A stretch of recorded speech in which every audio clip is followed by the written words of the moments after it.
Welcome, fans, to episode 116 of Rangers Ed, presented by Lucarelli Law. If you're in Florida and need a lawyer, call Lucarelli Law and tell them the boys at Rangers Ed sent you. What a weekend. What a day. This is St. Patrick's Day, and the Rangers, oh, man, we got so much to talk about. I can't even lie. I'm so excited for this episode, and I'm glad we're recording it on Sunday after that game. This is your host, Cousin Ed. I'm here with my co-host, Little Ed. What's up, bud? Big day for you. Yeah, exciting day for me and Coach. Other than the Rangers win, Sean from Hockey Night in New York invited us over to his live show, and we did a little watch party over in RJ Daniels in Rockville Center. It was a good time. Another success. Had some nice raffles. Like I said, a Rangers win, so we got to go home happy. You got to feel for Sean a little bit. He puts in all this effort for his live shows, and he has to go home after a big loss. Yeah, I mean, listen, I really like Sean. I don't really like Islander fans, but Sean is not a typical Islander fan. I've gotten to know him a little bit. Obviously, you know him a lot better than me, but got to know him a little bit with the tailgate and the outdoor skate, and I do feel bad for Sean. We're going to bring him on, though, and we'll chat with him for a few minutes, talk a little Islanders, Rangers. We got Coach Ed over here. Coach Ed, Coach of the Year. I'm seeing you all over Instagram. Every time I log on Instagram, it's some new account, like some collegiate account, Coach of the Year, with you with the cowboy hat. You're an Instagram star right now. I'm all over Instagram. My algorithm is Coach Ed right now. It's literally I think Coach you were Ed. trending for a little bit. Wow. The world's in a sad state of affairs, let me tell you, boys. Yeah, I know, Coach. I know the Nationals didn't end the way you wanted, but it was a good run for Stony Brook, and you should take pride in the accomplishments that Stony Brook had this year. Yeah, it was a very humbling experience. The whole situation was run very well, from the medical tent to the awards. They had the NHL trophies there. It was a surprise on display. It was pretty cool. It was exciting to be part of it. The kids had a great time. It got emotional at the end when we weren't able to pull through. We had some seniors that are graduating that have been through the tough times, and very proud of the fact that they hung in there tough. So all in all, it was a good experience. And, like every losing team, you got to learn from it and push forward. Yeah, Little Ed, I know you were there too. So I saw a couple pictures with you and Skank in the picture as well. Skank is actually his name. That's not like, I feel that always reminds me of Mystery Alaska. Remember that movie? Yeah. Yep. One of the characters had like this weird nickname, something like, was it Skank? I think it might have been. It might have been. It was something like that. I'm actually haven't seen that movie. I was thinking about that movie the other day. Actually, weird coincidence. I'd like to watch it. It's been a while. But yeah, I mean, unlike Coach Ed and Coach Skank, Mike Scancarello, my buddy, they didn't get a chance to play in the national tournament. I did. So it was a different feeling being on the bench as a coach than being a player. I want to say I was a little less nervous going into it because of that experience I had. Coach Ed and Coach Skank were definitely not nervous, but like had that like nervous excitement of experiencing that type of atmosphere and stuff. But AAU and they took it to another level. I mean, when I was playing, we didn't do like in between period interviews they were doing with the player, not in between periods, after the game interviews with the players, put it on Twitter live and stuff like that. They were broadcasting all the games, which was super cool. I mean, just a top notch like hosting performance, I guess. Coach Ed kind of mentioned it. They had a whole medic room with like different trainers and like all the recovery tools, like those like the air things that go around your legs. I don't really know what they're called, but you got, I'm talking about those recovery things. And like if the players needed ice, wrapping something, getting checked out for a concussion, they had a whole room like just with like tables and massage tables and stuff set up for the players. So very cool experience. And the players had to have felt pretty special. We certainly did as coaches. And yeah, like Coach Ed said, it's very unfortunate for the seniors, but they put in a lot of work to get the program to where it's at right now. And that's what I was trying to tell them in our little post-game speech is that's what they should be proud of. They didn't actually go out on top, but they're going to be remembered forever or for a very long time of being like the first guys for this program. Like they started out as sophomores or juniors or whatever, and they went through the 0 wins to 3 wins, and then they finally got rewarded with being first place, first seed, and getting that auto bid to nationals. So to me, I think that's a huge accomplishment for them, and that's something they should be proud of for sure.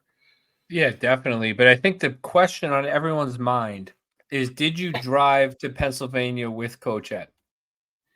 Not on the way there, but on the way back. And how many phone calls did he make on that drive? On the way back, maybe only one to Kathy, I think, but we mostly talked about our plans for getting over that hump next year and improving the program even more. So we took a lot of notes in the 2.5 hour drive home. No, you guys have done a hell of a job. And I remember when you were coaching at Long Beach, and that kind of fell through, and you guys were discussing, are we even going to keep coaching? I remember that came up for a minute, and here you are, you just coached a collegiate team to the nationals. It is club, I get it, but it's still impressive, and you guys should be really proud of yourselves. Yeah, no, the club hockey, it's definitely not like it used to be, like I just said, when I was playing. It's taken that even bigger step now. A lot of the ACHA teams are becoming NCAA teams, and now the club hockey is just so competitive. I mean, hockey, the game in general is growing, so there's a lot more talent. There's a lot better talent. I mean, some of our players are so talented, and like you kind of look at them, it's like I can't imagine coaching players that are much better than this. It's like NCAA D1 players, like obviously NHLers. It's like, geez, like, it's hard to manage the talent that we have, and these kids are very good hockey players. Like very well. good. I mean, look, you're teeing up a topic that we're probably going to bring up in an episode soon. Probably not today, but that's the reason why the league keeps expanding. Is that the game is growing, and there's so much talent out there that you can actually fill 30 whatever rosters with good players. I mean, it's competitive. It's crazy. Yeah, and we got an AAU official game puck from the national tournament. I love it. Coach Ed might have an extra for Cousin Ed. I'm not sure. Yeah, I was gonna say I didn't want to get made fun of because I was waiting. I know you guys are waiting for me to ask, but I gotta add it to my check puck his coach's bag. And they gave us all these drawstring bags with the national championship logo on it, and the one behind me too. So yeah, and the national champions, the winners, got like a really awesome snapback hat, like with like gold and navy blue, and it was just a beautiful hat. I was like, who gets that hat? He goes, only the guys that win. I'm like, that makes sense. So we got to win. Gold jacket, shout out to green jacket. Yeah. Well, Cousin Ed's from Miami, right? Lives in Miami. University of Miami ended up winning. I'm not from Miami. I live in Miami. Well, whatever. Lives in Miami now, but University of Miami ended up winning the Division III championship, and we lost to them in our pool. So one of our games we lost to the future national champions. So I guess congrats to them. They were a humble team. They were nice kids. So congrats to them. I told my wife that beat you guys, and she was like, University of Miami? I was like, yeah. She's like, they play hockey? It's so good. Anyway, we got a lot to cover. This is the first episode since the trade deadline. The Rangers have played 6 games in 9 days? So we got 6 games of topics to cover. A lot going on here. You guys missed last episode too because you were in the Nationals. So I hope you got to hear our trade deadline analysis with Mikey P. Yep. But it's good to have you guys back. We actually had in the car ride, like when we're going to and from all the games and everything. And I got to say, the episode, every time we got in the car, Skank would go, your nephew was still talking. He's still every time we got in the car, it came on. The episode never ended the whole week. It was only, it was an hour-long episode, but like our car rides were only like 10 minutes here, 15 minutes here, 20 minutes here. So every time we got back in the car, it was just like, oh, it's still on. Well, listen, I'm a lawyer. I like to talk. I'm a lawyer. I like to talk. You guys got to cut me off every once in a while, or I'll just talk the whole episode. But all right, let's jump into the Jersey Profile, sponsored by Oscar's Pro Stitch Hockey. Hey, Ranger fans, the season is winding down fast, and the Rangers are preparing for the playoffs. Are you ready for the playoffs? Get ready for your next trip to the Garden with a new Ranger jersey customized by Oscar's Pro Stitch Hockey. Don't settle for any imitations. Pick your jersey from any era, send it to Oscar for professional, hand-stitched, official NHL kits. Get your favorite throwback Rangers jersey, all-star jersey, or retro ready for postseason. Even the Stadium Series kits are in. So get in contact with Oscar on Instagram at OscarsPSH and wear it proud. Let's go Rangers. And number 16 for episode 116, a couple of good choices for number 16. We went with Sean Avery, who is a fan favorite. You know, this is kind of spurred on by the whole Matt Rempe hysteria that's going on right now. Sean Avery was Matt Rempe before Matt Rempe existed, even though he wasn't 6'7". Yeah, He played 264 games with the Rangers, 123 points, 601 penalty minutes in 264 games, and a plus 19 for Coach Ed. I threw that in there. Interesting, the Sean Avery rule. For those of you that are too young to remember this or just unaware because you started watching hockey after 2008, go back to YouTube and type in Sean Avery rule, and you will see what Sean Avery did to Martin Brodeur in the NHL playoffs. Just unbelievable. Turned around and faced him while the Rangers were forechecking on a cycle. He just looked at Brodeur and just followed his every movement. For those of you watching on YouTube, pretty much just going like this. Waving his stick in his face. Like waving his stick so he couldn't see. And then capping off that shift with a goal. Even though it wasn't due to that action, it was still in front of the net. He scored after Brodeur was pissed. So imagine how he felt after Avery scored. And it was so bad that the NHL actually, the morning after that game, in the middle of a playoff series, changed the rules for unsportsmanlike conduct to include facing the goalie and doing that. That's unreal. Wow. There was no It's GM crazy. meetings. It wasn't an off-season change. There was no voting. They just the next day were like, "Yeah, you can't do that." Yeah, when I was making this graphic, I was thinking like, what was going through the referee's mind, like for Avery to even like think like, I don't think there's a rule against this. Screw it, I'm just gonna do it. Like no one's ever done it before. Like who, like just takes a special kind of person. Just be like, I'm just gonna go out there and just face the goalie eye to eye, like. Yeah, and like not any goalie, like one of the best goalies, if not the best goalie ever. Like I know. It's just wild. And what's funny is I put the link in the outline for you guys. I don't know if you got to watch it before the episode, but if you watch the play, Chris Drury is on the ice while it's happening, and he actually goes up to Avery and taps him with his left glove, like kind of like, "Hey, dude, like, what are you doing?" Pretty much. We got a game we're playing here. Yeah, and Avery just ignored him and kept doing it. But I mean, yeah, Avery. Yeah. I mean, I just remember being at the me and that was when Eddie was away at school. I think me and EA the PA went to a Leafs Rangers game at the Garden, and like you said, Avery just got the crowd fired up.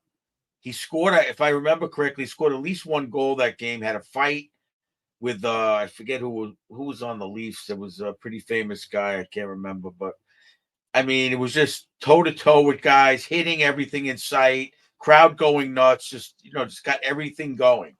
Yeah. I'd like to think. I mean, that was a little that was a little stupid. That whole situation. That was like to the extreme. Whatever. I wasn't there. Like, oh, this is great. It was kind of. That's why Drury probably felt.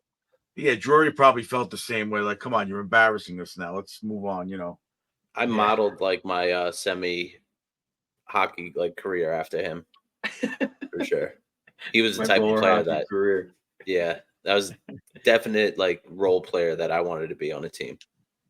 Yeah. No, I mean, listen, Avery had an interesting career. If you look at it, he gets traded to the Rangers. He plays really well and becomes a free agent, and he earns himself a big contract with Dallas. Signs with Dallas, and Dallas just didn't fit in there.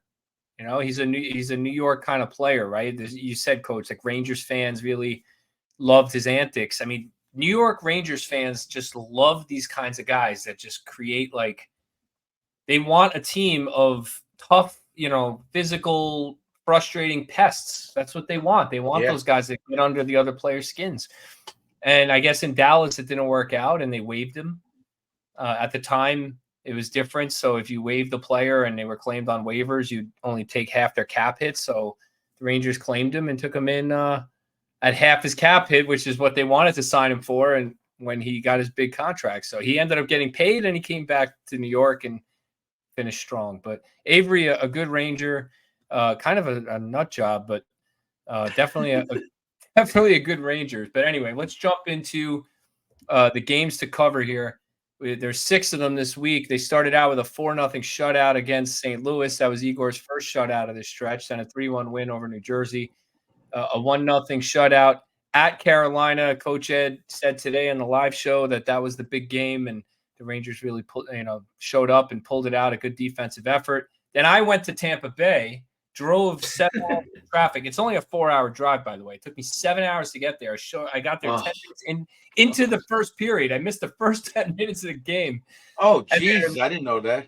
It was horrible. It was just a crazy, and I had both dogs, so I had to check in the apartment. It was just a whole mess. I don't even want to get into it. So I get to the game, and then Panarin scores right when I get there. So I didn't miss anything, but yeah, it was just a bad game to be at. But whatever, I had a good time. And then a 7-4 win at Pittsburgh, and then today the 5-2 win at Madison Square Garden against the Islanders. So with that, let's bring on Sean from Hockey Night in New York, and we'll talk about this Islanders-Rangers game. And I'm not gonna give him crap, but I want to bring him on and just talk about it from an analytical standpoint and what he thinks is going on, and maybe we'll talk a little playoff preview.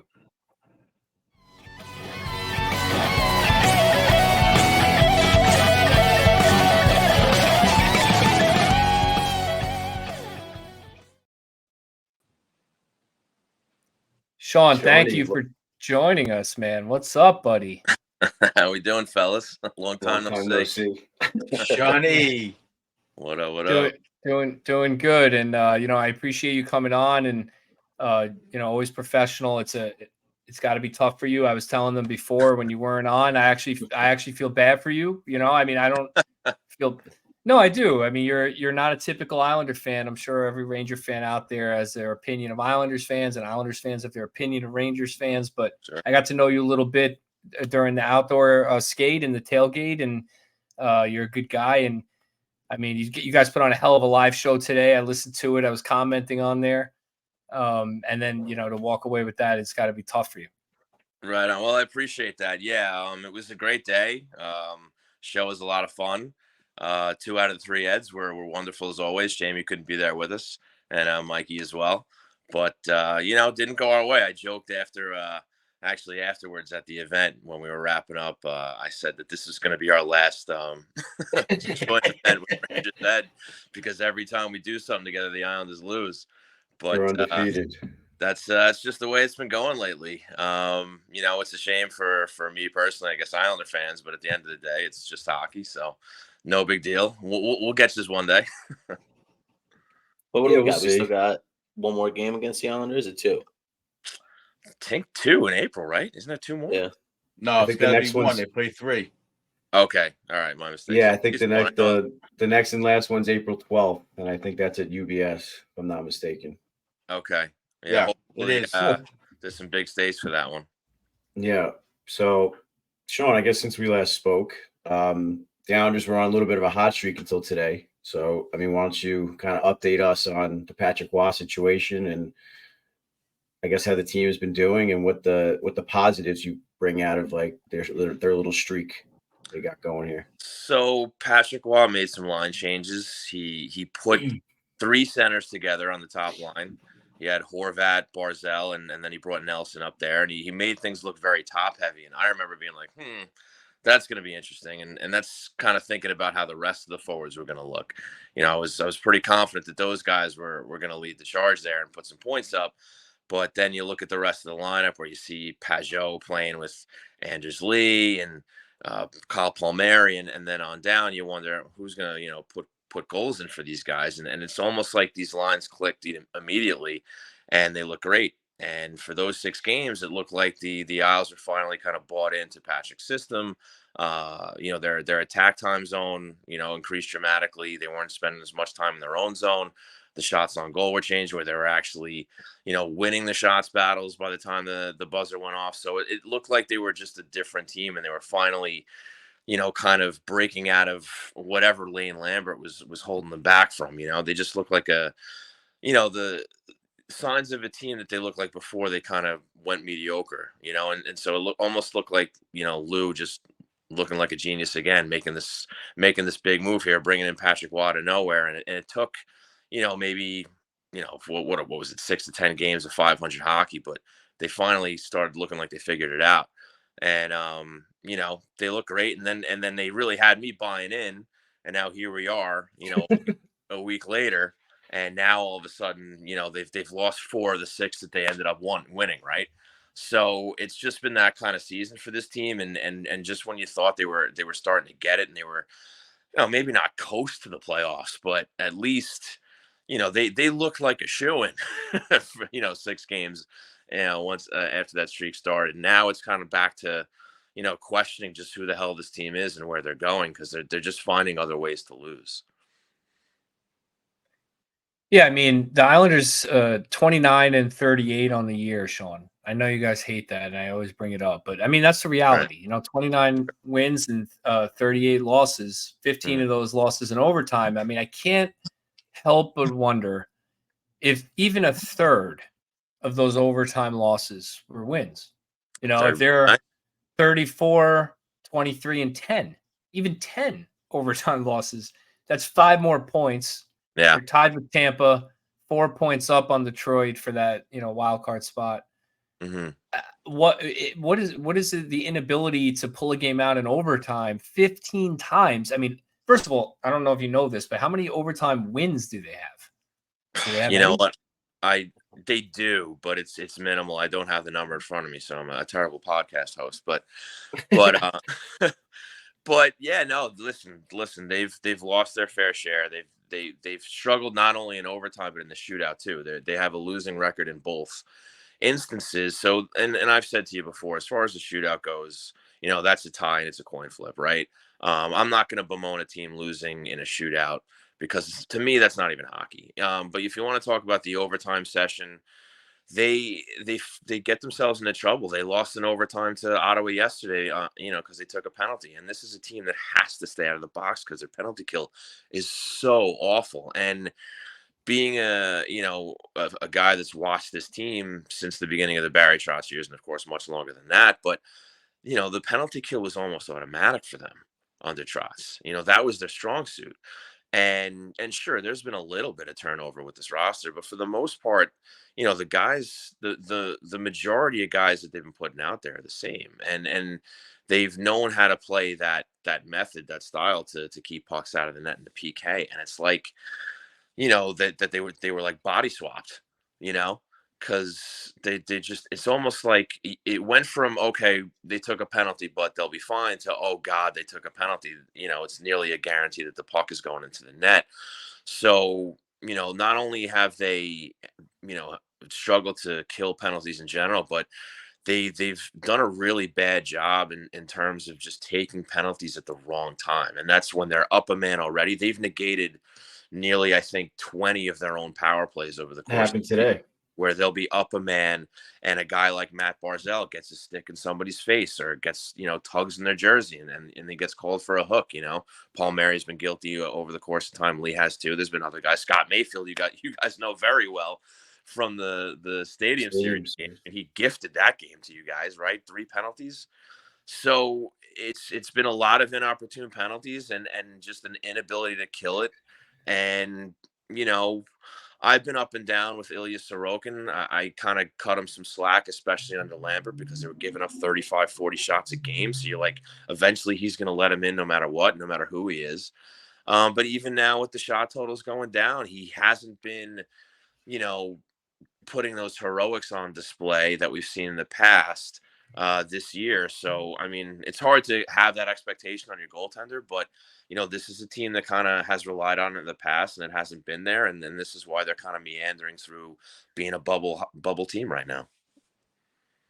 Yeah, I mean, we kind of discussed it at the show today, Yeah. and I guess at the watch party more. But what I said to you, I mean, Sorokin just hasn't been impressing me the games that I've watched of his. Like, it just doesn't seem – he looks like the Shesterkin that we had earlier this season.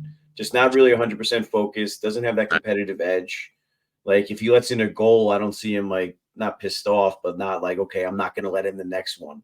Mm-hmm. Like – right now, Shesterkin has that edge, and Sorokin just doesn't have it. I don't know if they're texting during the day and talking shit to each other or what. Hey, I mean, they're friends. They got to be talking a little bit, So I think Igor might be in his head a little bit right now, or vice, or what I'm saying? Just like when the big games, he just doesn't seem to be showing up to me. And that's not a chirp. That's just a reality. No, yeah, I hear you. But it's not just big games. You know what I mean? It's just been throughout the season. And again, the defense and, I mean, you've seen it even with the games that the Isles have played against the Rangers this year. The turnovers haven't been great either. Sometimes they're just coughing up pucks that, are poorly timed or in the wrong situation, or just like fundamental hockey that shouldn't be where it shouldn't be happening. And on a lot of these occasions, they're ending up in the back of the net. So, it's funny because you get a guy like Shesterkin, or you get a guy like Sorokin, right? Who can bail your team out, right? Even when they're not having the best game in front of them. And I guess you get a little greedy. So you have that expectation build up and you say, okay, here's a bad giveaway, but Sorokin's going to shut the door here. And he's not always shutting the door. And so it's kind of like, one bad thing piling onto another. And that's why they find themselves in these losing situations. I mean, in fairness to Sorokin, 4 of those 5 goals today, I can't really put on Sorokin. Maybe the Kakko goal. Sure. That's what I was going to say. The Kakko goal, a 20-foot wrist shot from Kakko. Kakko's got, Well, he's not I didn't want to say. I didn't want to to say it out loud because it seemed like Sorokin was dialed in the first period, and I was like, I was thinking to myself, I was like, the Rangers are going to have to beat Sorokin today, and that's going to be difficult.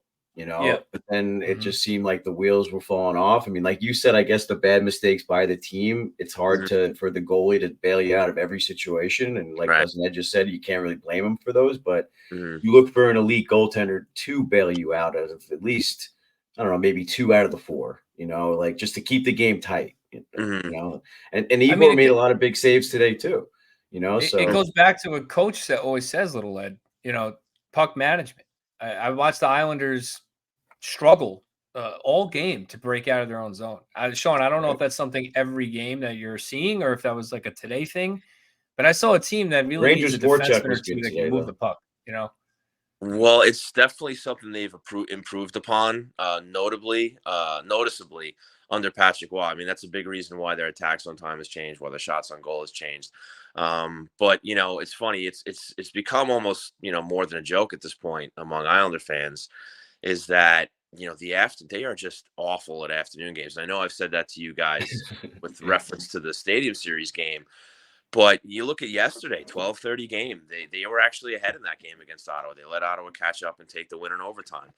Today starts out all right, like you said, and for whatever reason, I don't know what it is. Afternoon legs that it catches up with them, but they have been dreadful in afternoon games, and this dates back years and years.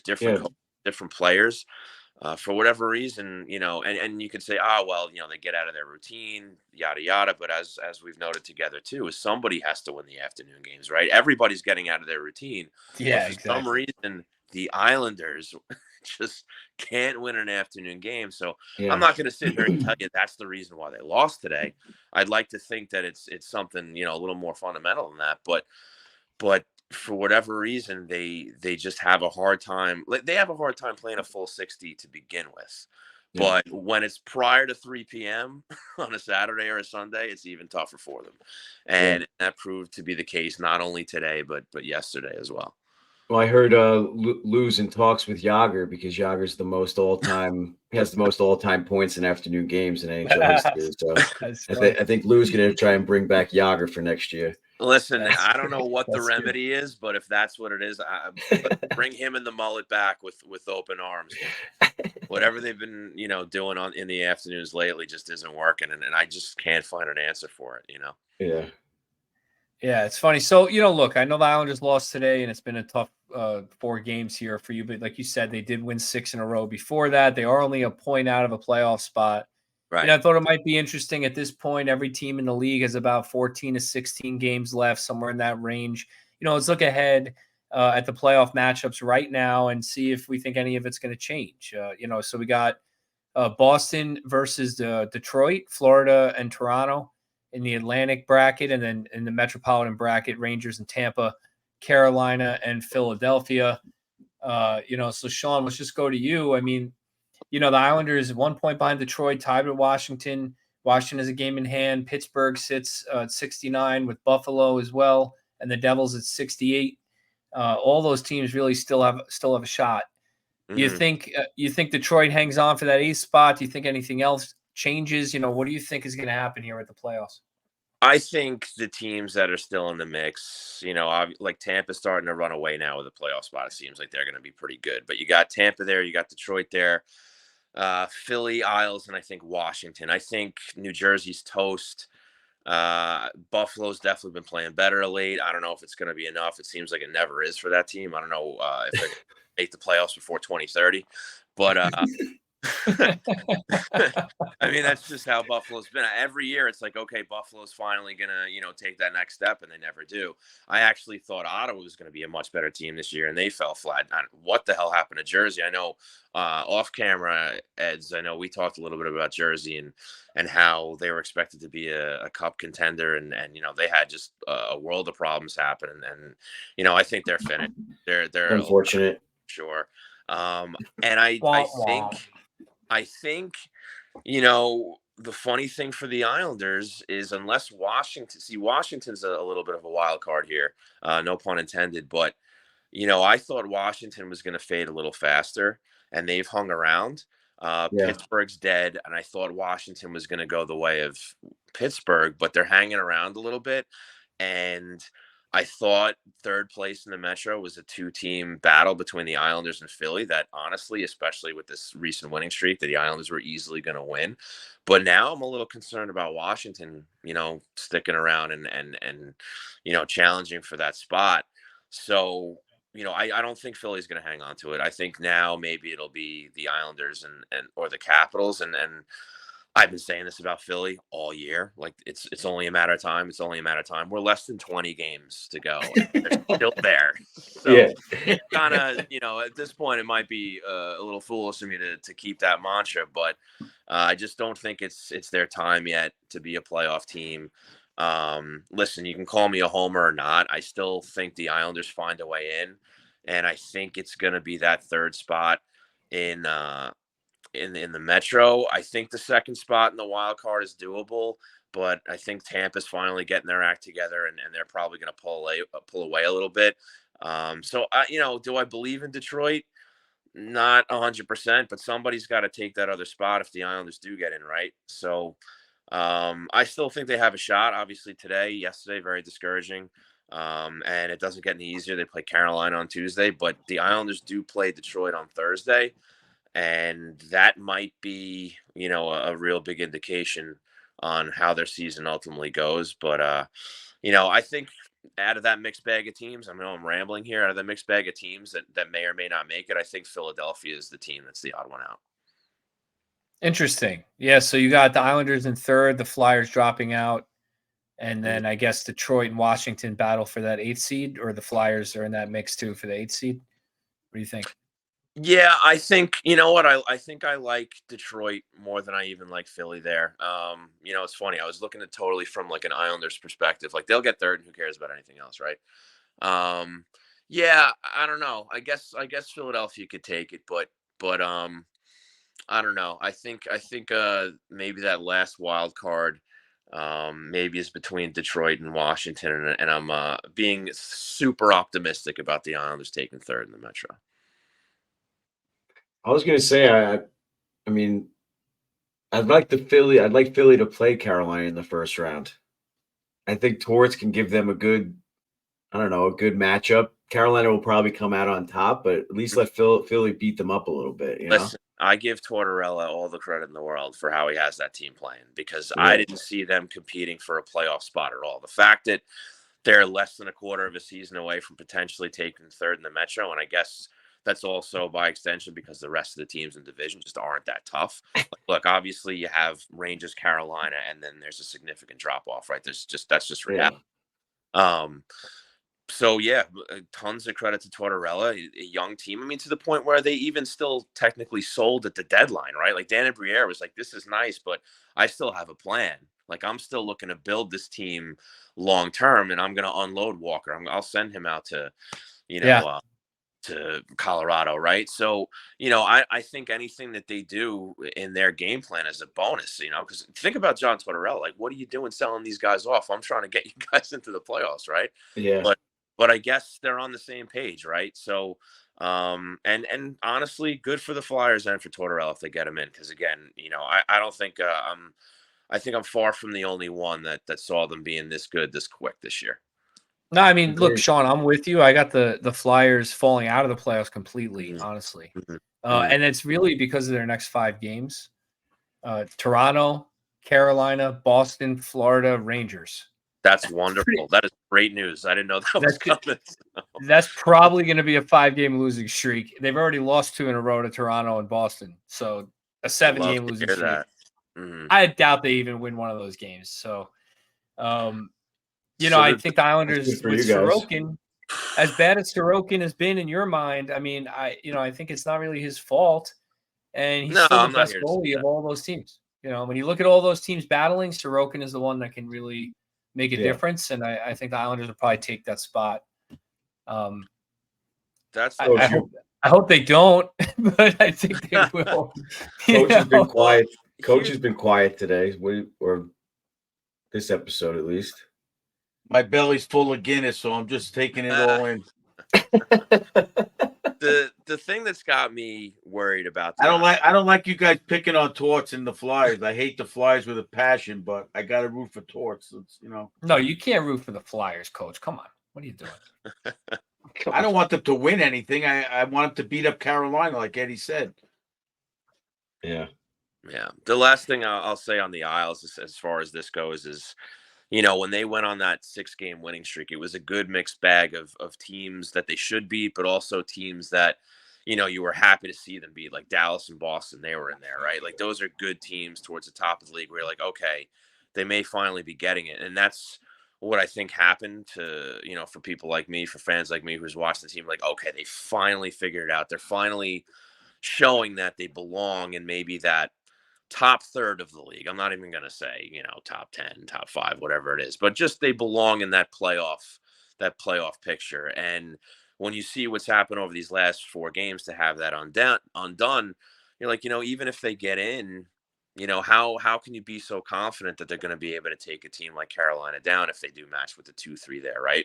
Or even the Rangers, even if they end up playing the Rangers, it's tough to, have that confidence because, I had it at the end of that 6-game winning streak, but just with the way, not only that they've lost 4 in a row, but the way they've actually done it, I'm like, this team is still showing that it has a lot of warts beneath the surface here. And it's, is it just age? Is it just, guys, losing a little bit of foot speed there because you got a lot of guys on the wrong side of 30? It could be. They could be as simple as that.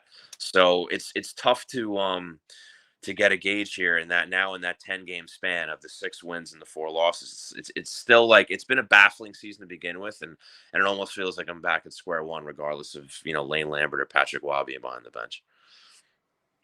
That's a tough one.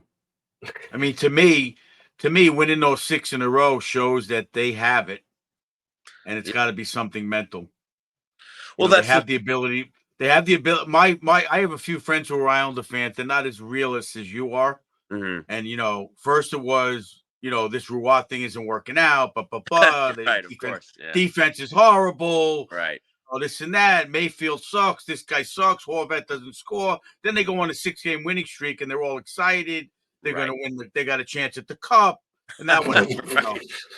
But that's how frustrating that they've been is because I get it, but to me it's showing that it's there, that the talent is there, and it's a matter of, like Cousin had said before, it's a matter of execution, puck management, making the right decisions at the right time. Right. And they just seem to go on either a good streak or a bad streak, which is going to be very tough to get in. Right. Yeah. Right.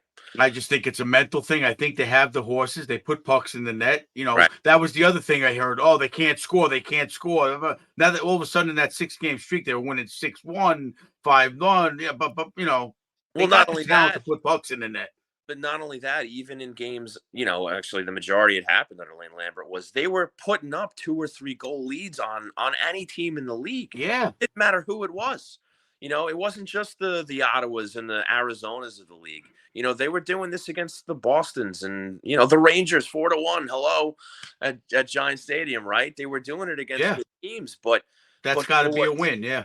For whatever reason, they always found a way to let these teams back into the game. And that also the good and the bad teams. They had a terrible loss to the Sharks, earlier in the year where they had a 3, might have even been 4 goal lead. I think it was just 3. But anyway, they let the San Jose Sharks come back from a 3-goal lead and they lost to those guys in overtime. Like it's been so just from a hockey fan's perspective, forget about an Islander fan's perspective, like fascinating to watch how you can see a team build so many, not only leads, but multi-goal leads and just figure out a way to cough those leads up and just throw, points upon points away in the standings. Because again, they could have been comfortably in a playoff spot if they just won half of the games they lost in overtime. I mean, even under Trotz, I think they were pretty famous for blowing some leads. No, no, it was the opposite.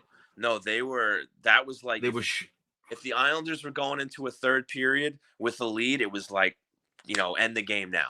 End the game now. Like they got this. And that would only be a 1-goal lead. That was their MO. They were winning games 2-1, 3-2 every night. But if they were going into the third period with a 3-2 lead, 9 times out of 10, that was a win.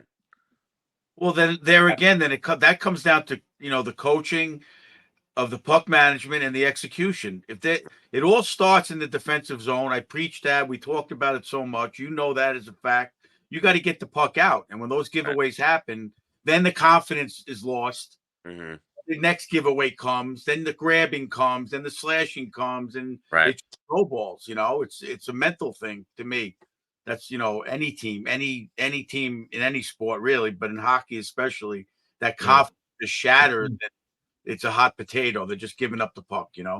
Right. Yeah. Sean, after hearing you go this long, I really don't think the Islanders are going to make the playoffs. I know it's a lot of doom and gloom, right? But you listen, you guys know it. When you see you guys literally just said it, right? You ride a 6-game winning streak, and then all of a sudden you're thinking about the cup, right? You're like, all right, they just beat Boston, they just beat Dallas. Like obviously, you can make noise. Yeah, they can go as far as they can take you, and then you drop 4 games, and 2 of them are to Buffalo and Ottawa, 2 teams on the outside looking in, and you're like, who the hell are these guys? Like, I can't figure it out from one week to another, and that's the problem. Now, again, I thought this 6-game winning streak was the start of this team finally finding some kind of identity where I figured, like, let's just say for the sake of argument, at the start of that streak, they had, 20 games left, and the record would look something like, 12-4 and it's 4, however the math goes, 12-4-4, but like, a nice streak where they were, winning, much more than they were losing. Like, that's where I thought this was going, but they nearly erased the entire streak. And now I don't know what the hell to think. So. Well, this week's going to be a telltale sign of what's going to happen for sure. Right. Rangers have 5 tough games coming up. There were all these games for every team that is fighting is a playoff type atmosphere. So it's going to come down to who wants it more. Yeah. Basically. Absolutely. More physical, more who wants that puck, who wants to make the right plays. I look at the Rangers. We're watching the Rangers. They're beating Carolina 1-0, playing great hockey. St. Louis, who was fighting for a spot, they beat them handily. So you're figuring, all right, they got things under control. They come into Tampa 2-0 or halfway through the game. I'm watching the game. I'm going, they're going to just, they're going to finish them off. This is great. One giveaway just changed that whole game. And that's what I'm trying to say with the Islanders. Now, fortunately, the Rangers had the ability or the mental capacity to come back the next game and bring it back to where they were, and the Islanders don't. That's the difference to me. When you could come back from that bad mistake, that letdown, that's the hard part. That's the hard part. And even as a professional, you think they don't need to be motivated. It's difficult. Well, they need to be motivated.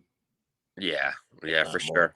But it's just tough to figure out. You have such a seesaw season, and just when you think a team is either, because 2 weeks prior to that winning streak, I was starting to write their eulogy. I was like, this team doesn't have it. This team is done. And then they go and win 6 in a row, and you're like, all right, they figured it out. Here we go. Like, it would be my guess that the coach and GM are going to have decisions to make, and they're going to get guys who have that. Like the way I think Drury's doing it in his draft and in his picks, he's going to pick guys of the character he wants and what he thinks it's going to take to do it. And right now they have a lot of guys that don't. That's my opinion from watching when I do watch them. And that's the difference. I mean, that's why those guys get paid the money that they get paid, is to figure that stuff out, right? Because I can sit here and say, well, you know what? Maybe they're blowing all these leads late because, they got a lot of older guys now and they're running out of gas. You can look at Clutterbuck, Lee, Palmieri, Pajot, Martin, like all those guys are on the wrong side of 30. And I don't know, is it just as simple as these are guys who, are running out of, fuel in the tank by the time they get to, the 10-minute mark of the third period? Maybe. I don't know. But they went on a 6-game winning streak. So 2/3 into the season. So they have it in the tank. Yeah. It's a matter of some guys making mistakes. Yeah. And they can't carry the team like that. That's for sure. They've been making Yeah. It's a tough. That's it. Look, if it was that easy, every coach and GM would figure it out, Right. Sean, well, thank you so much, buddy, for coming on. I know you have some work to do for your own show. So thanks again for inviting us to your live show today. We had a blast. Hopefully we'll do another one soon. But is there anything you wanted to plug other than obviously Hockey Night in New York? Well, fellas, it's always a pleasure. Had a great time with you guys today. Appreciate you guys coming on and having a good time. It was a lot of fun despite the result. It was nice once again to see Islander fans and Ranger fans getting together for a good time, smiles on everybody's faces and stuff, regardless of what was happening on the television screen. So that was great. But aside from that, Hockey Night New York. Check us out on YouTube. Check us out on Spotify, Apple Podcasts. We're all over the place. You can watch us. You can listen to us. My co-host Stefan Rosner does a great job covering the team for the Hockey News and NHL.com. We're live Sunday nights, typically at 8 o'clock every week, barring games like today. But check us out. Appreciate you guys having me on, and always a pleasure, boys. Anytime, Sean. Thank you. Absolutely. All right. Take care, Sean. Thanks a lot, bud. Later, bro. All right, that was Sean Cuthbert from Hockey Night in New York. Always a good guest and a good Islander fan. What? I just saw Mike was switching the screens around, so I had to follow you. All right. Yeah, well, a good Islander fan, and there are some out there. Nice of Sean to join us for a little bit there and talk a little playoff preview and some Islanders Rangers. So, look, there's a couple topics I really wanted to hit on. There's 6 games. We're not going to go game by game here, but I want to start with this one. Do the Rangers miss Jacob Trouba? So, Coach, again, you are very lucky that you are not on social media. I just am very happy that you're not. So I want to put it like this. Do you remember the SAT questions like an apple is to a banana like X is to Y, and you have to like fill it in or whatever. Remember those questions? Right. Yeah. Okay. So the way that you think about me complaining about the Rangers is the way I look at Twitter and think of those people. So I finally understand you a little better after spending so much time on Twitter. I really don't want to anymore. Guys, all over Twitter, it is the Rangers are a better team without Jacob Trouba. I mean, I'm just going to say the Rangers have given them 1 goal in 3 games and Jacob Trouba is not in the lineup. I just want to say, the Rangers are 5-1. God, it's just endless. How Jacob Trouba is overrated. He's not good. He's not good defensively. His analytics suck. He's not even good offensively anymore. He's bringing down Miller's game. He, like Miller. He's bringing bringing down Miller. You're lucky I'm not on. We should make Coach Ed just a ghost Twitter or whatever it's called. Yeah, That would be awesome. A burner. dude. Yeah, where he just says like old time hockey quotes only. Coach Ed quotes. Rangers Ed. Can we ask these people this question? Was Trouba on the team when they went on that 12-game winning streak or whatever it was? It's unbelievable. I don't know. So I just want to say that I am going to actively. Was he on the team when they went to the conference finals and he threw those hits that just dominated the playoffs? Where was he there, or was Keandre Miller doing that? Come on, please. I mean, listen, I just want to say that, like, I am going to, look, we as Rangers fans, and I'm going to go on a little bit of a rant here. So Skank, I'm sorry, I'm talking too much if you're listening. Okay. But just a quick rant. Give me this quick rant. The Rangers are 45, 19, and 4 or 3. Is it 4 or 3? 3 on your ruined my rant. No, current record 4. 45, 19, and 4 on the season. Okay. Wait. They have whatever. What, is it wrong? Well, on the outline you have prior to last episode 40, 18, and 3, but then since last episode 5, 1, and 0, but then current record 45, 19, and 4. Okay, So well they're 45. They're 45, 19, and 4. I don't know. I did something wrong. They're 45, 19, and 4 on the season, guys, in 68 games.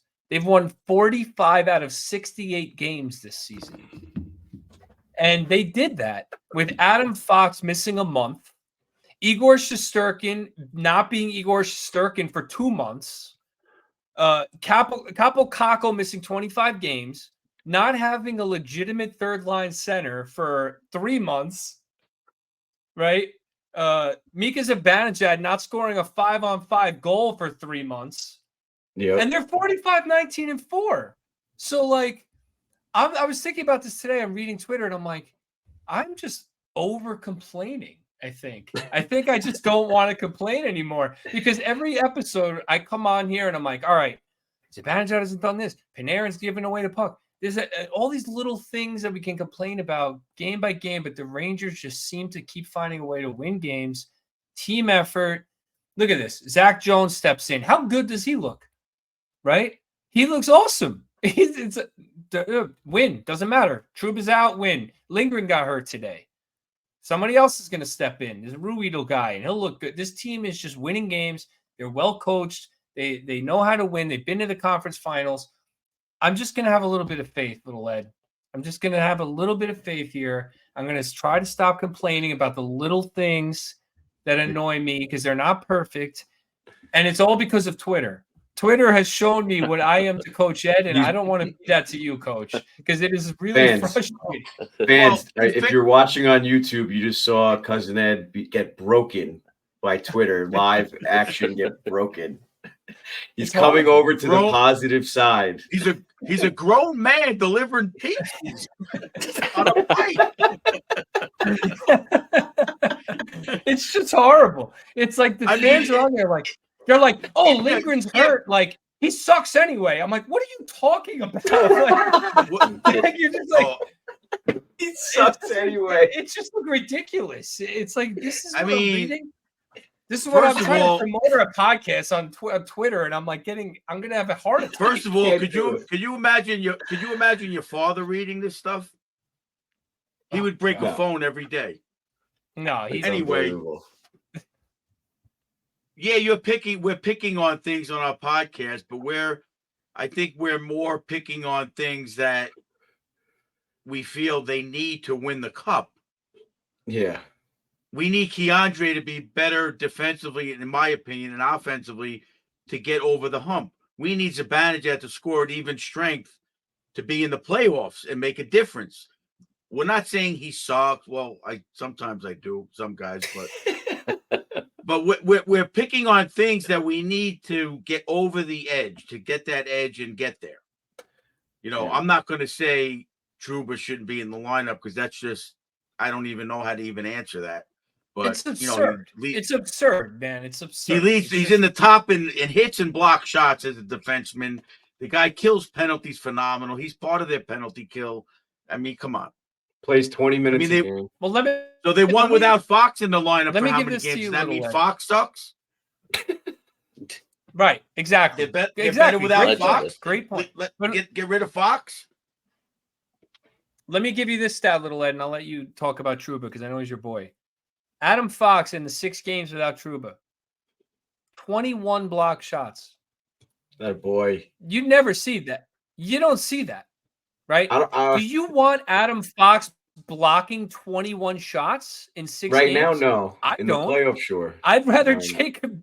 I don't want that. I want Jacob Trouba eating those pucks. I don't want Adam Fox eating those pucks, right? So fans aren't thinking about that.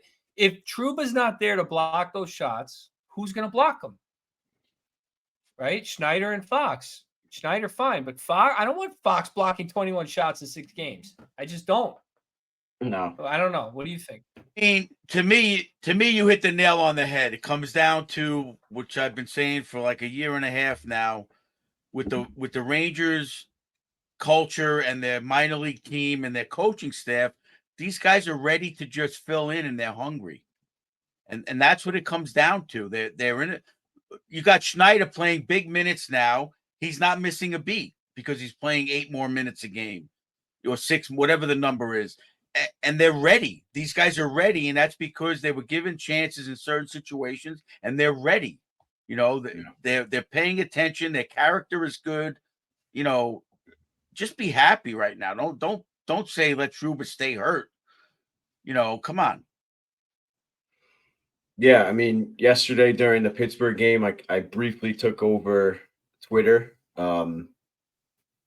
So at this time, the Ranger, Cousin Ed texted the group saying 9 goals in the last 60 minutes of play.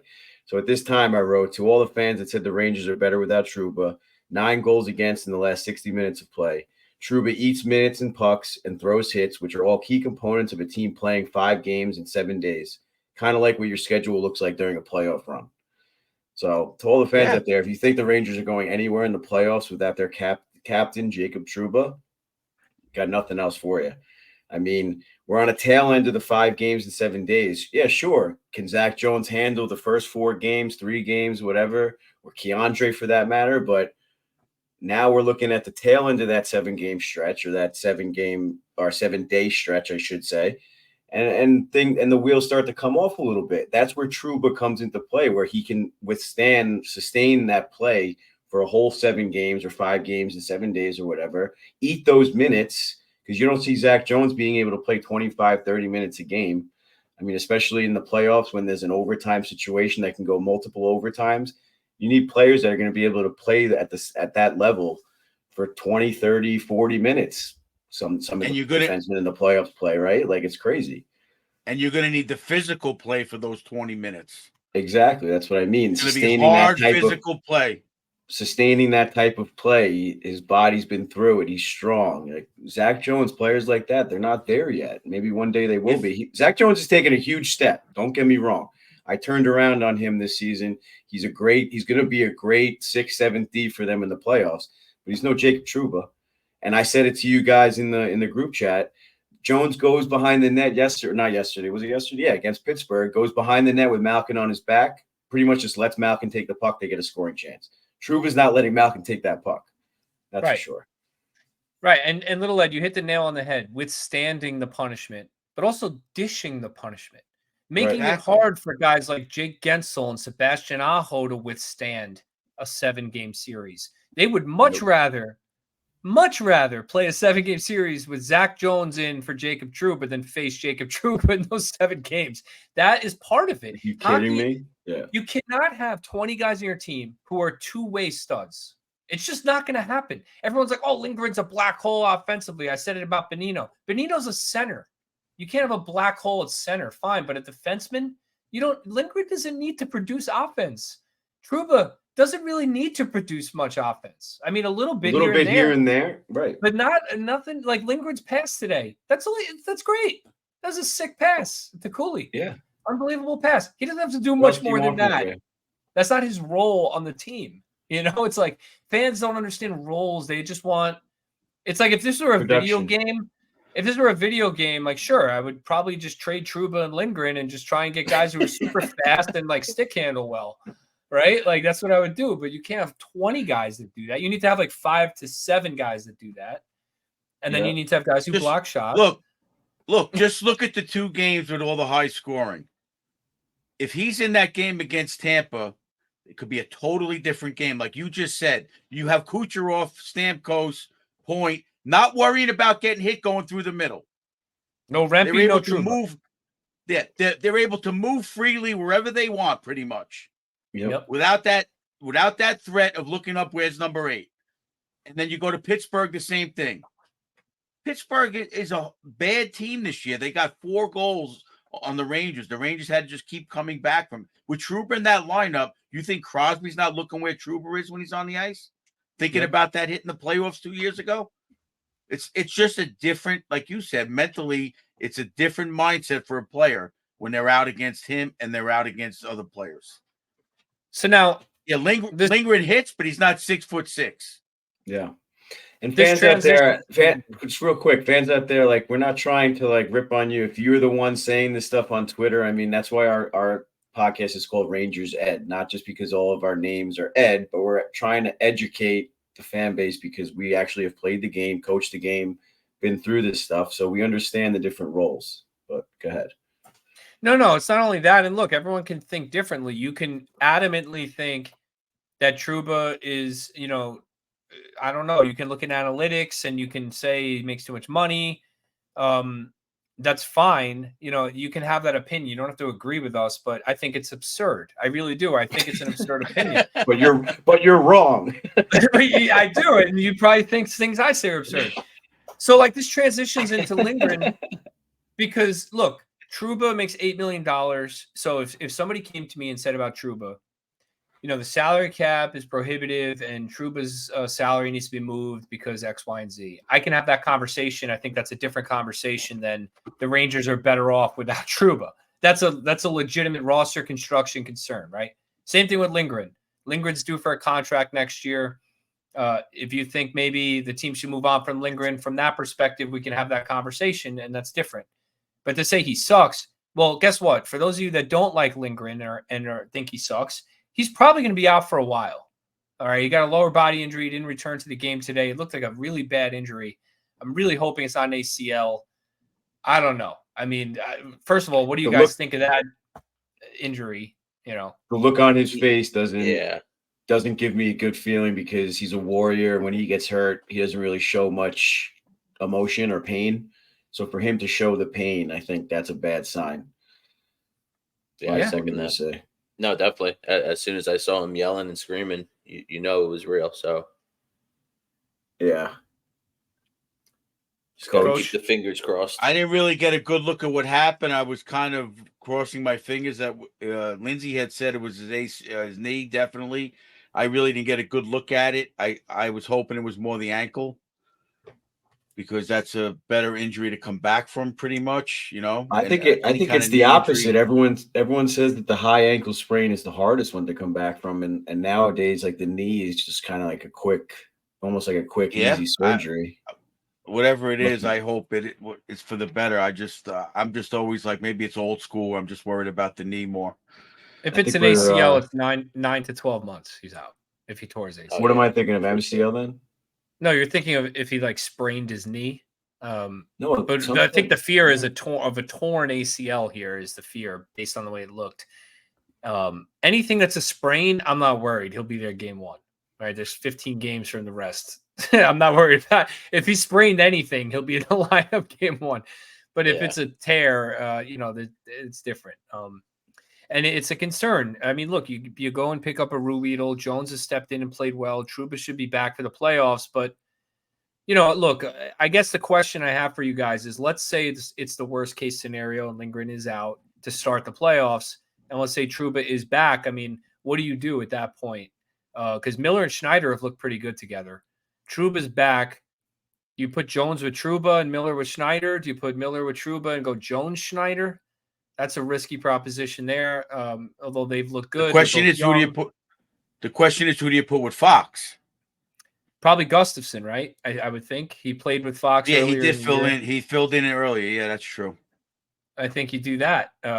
You could put Miller with Fox. I know a lot of fans are clamoring for Miller Fox, which I think is just a terrible idea. No way. I would love Please that. no. You would love it? Okay. Absolutely. Why? Just curious. that the offense that they could produce. Yeah, would I be mean, phenomenal. it would be a lot of offense. I'm down to try anything. I'm not opposed, but I think that's an experiment that'll quickly show its true colors in the defensive zone. Although Fox has, like we were just talking about, increased, but then if he starts playing with Miller, he might feel like he has to do even more in the defensive zone. But either way, I don't know. I think you got to go back to what works. I mean, there's no reason to like just all of a sudden bring Trouba back and put him on the third pair with Jones. And I think Jones and Schneider have even more of a history playing together. Like, you know, so I think they play well together also. So I think to have that balance of the three pairs, Gustafson can play tough when he needs to. He gets in the corners and everything on the top pair with Fox. Then you got Schneider. No, what did I say? Who with Miller? Miller and Trouba. Trouba and Miller, obviously, and then Schneider and Jones. I'm a firm believer of having that tough stay-at-home guy and then a little bit more of the offensive guy as a defensive pair. I like that too. I'm with you. It's an old school mentality, but I'm Schneider, like that as well. Schneider and Miller fill that agenda, whatever criteria also. Don't get me wrong, but I think Trouba and Miller have proven success, although they had their ups and downs. And I think Schneider and Jones anchoring the pairs. And I'd be interested to see what Ruido could do. So No, well, you know, he'll get into the lineup for sure next game. Yeah. With Trouba out and Lindgren is definitely not going to be back next game. I think that's a given. So we'll see Tuesday night. Ruido will probably be in. Yeah, I like what you're saying, though. A two-way D is more, I think, what you're saying, like a two-way defenseman and a defensive defenseman as like a pair. Like Miller should be a two-way guy. I know he lacks a little bit defensively right now, but he should be a two-way defenseman. Same thing with Schneider. He's a two-way defenseman. He's not really a stay-at-home guy. I mean, Schneider had a big goal. You know, his offense is surprising sometimes. You know. Yeah, So, I feel like he thinks in his mind as a third pairing defenseman, he has to just play that stay at home. But then when you see him bumping up to the second pair with Miller, he jumps the play and stuff. But then at the same time, that's a dangerous play with Miller anchoring the D at that point because you see Miller kind of jumping the play too. They can't both jump the play, so that's why I like to have the balance of the defensive minded player and a little bit more offensive minded. But yeah, of course, the two-way always. I mean, there's no secret that like Erik Karlsson, I saw the stat come up on the screen, 3-time Norris Trophy winner. I wanted to throw up. It's like, please just make another trophy. We'll name it the Little Ed Trophy or something. Like, it just drives me insane. Trophy. I saw that pop up on the screen. I was like, this guy won 3 Norris trophies. And we need to do that. We need to do that at the end of the year when we do our awards. I think we need to do a league-wide award, the Little Ed Award, for Defensive Defenseman of the Year. I think we're going to do that this year. No, I was thinking the same thing. We should pick our own NHL awards, just like a quick little, maybe a summer episode or something. Yeah, but the Little Ed Award is the defensive. We'll add that. Yeah, we'll add that one in. Yeah. And then I'll tag the NHL in the video, and maybe they'll finally make the actual award. I doubt they'll name it after you, though, Coach. No, I'm not looking for the name. You can name it the Brian Leach Award. I'm wondering why you're not giving my boy Schneider a chance with Fox. He's you need to have some. He's a righty. That's why. I mean. Oh, you want a lefty over there? All right. Yeah, I like the lefty righty. I just like that, but I mean, you don't really care about that. Yeah, you don't care about that. I personally don't. But the thing that I'm thinking of is the hard part playing with Fox is his mind is so far out there. For some reason, Lindgren is just in sync with him, and he knows where to be, and he knows where Fox is going to pass it. That's a hard thing. Fox moves around and he fakes people. You could get caught him faking you out. You know what I'm saying? You're his teammate. They got to guess what he's going to do, and they got to think it out. And that's going to be tough. So, I mean, if Lindgren is out for the rest of the season or a week or two, it's going to help if someone can play with Fox for 10 days or so to get used to that. That's not an easy situation to be in because his mind just works different than most other players in the league. Yeah, well, I hope Lindgren recovers quickly and obviously is back to the playoffs, but I don't know. I'm a little worried. I didn't see anything posted yet by the team other than lower body injury out for the game. So I'm assuming the worst at this point and hoping for the best. We'll see what happens. Maybe the PA on. I think we're due Yeah, for an injury report.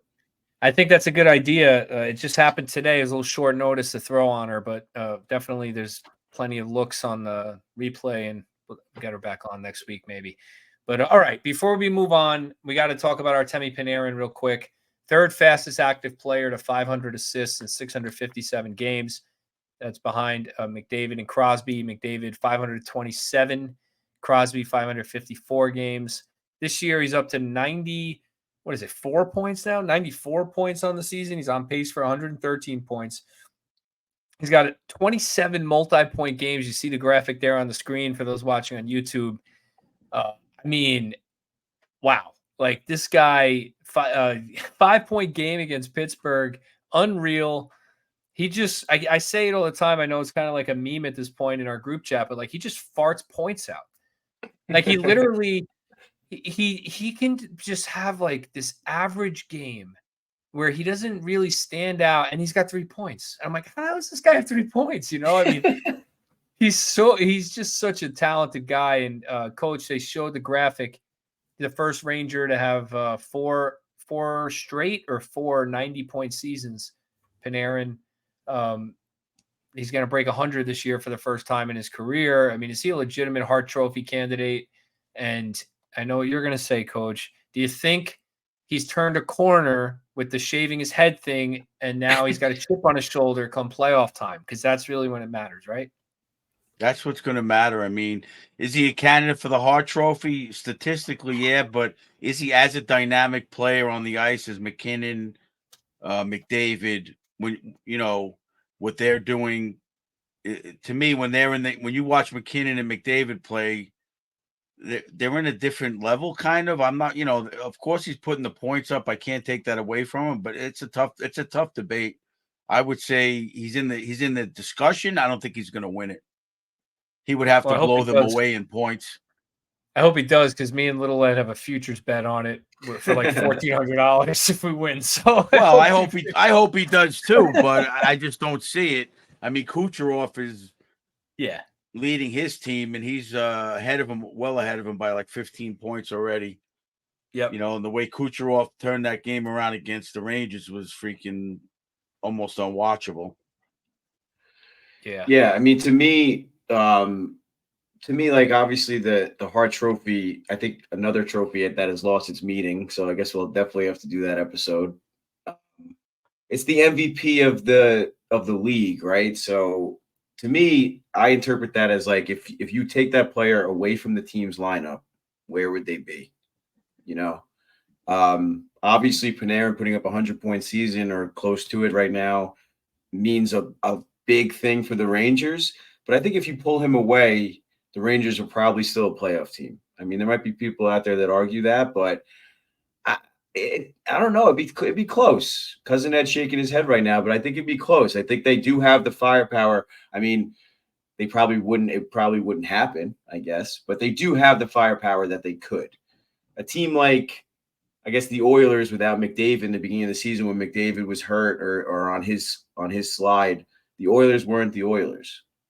And I think the Avalanche, I think it's just kind of the same conversation. Without McKinnon, I think they'd still be pretty damn good with Makar, Rantanen, some of those players. And then the same thing goes with Tampa. I think this year, actually the opposite with Tampa. I think this year, unfortunately, I don't like Kucherov as a player, especially after the All-Star game antics or whatever. But if you take him away from Tampa this year, they're not in a playoff spot. I mean, who do the Rangers have that can compete with who those teams have? I mean, the Colorado has Cale Makar, Mikko Rantanen. You said it. Edmonton has Leon Draisaitl. They got Zach Hyman with like 50 goals or whatever he's got. They got Tampa's got Braden Point, Steven Stamkos, Victor Hedman, Andrei Vasilevsky. Take Panarin off the Rangers. Our leading scorers, Kreider and Trocheck. that's not the same level as those guys. Well, I mean, what I'm his supporting cast is way. Well, we got Fox, I guess. Fox would be. You have Fox, but if Zibby was at playing 100% to his potential, scoring 5-on-5, putting up probably 70, 80 points or whatever, sure. and then obviously we have Shesterkin.